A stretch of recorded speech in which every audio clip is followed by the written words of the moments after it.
Hello everyone, welcome back into this channel, and today I want to share the tutorial how to make your audio sounds muffled on a CapCut application by iOS or iPhone. So first thing we're gonna do is just creating the project. You can do by creating new project here, or you can also choose the previous video.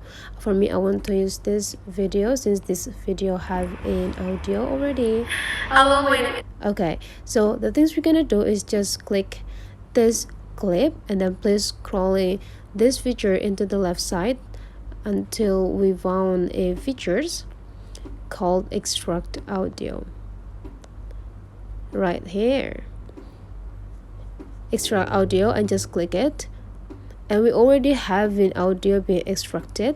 And after that, just click the audio, and we just need to go into the voice effects. We already have a lot of effects that we can use that provided by CapCut already, but since we want to make it sounds muffled, we can just go into the retro. Okay, and then after that we just need to go into the microphone.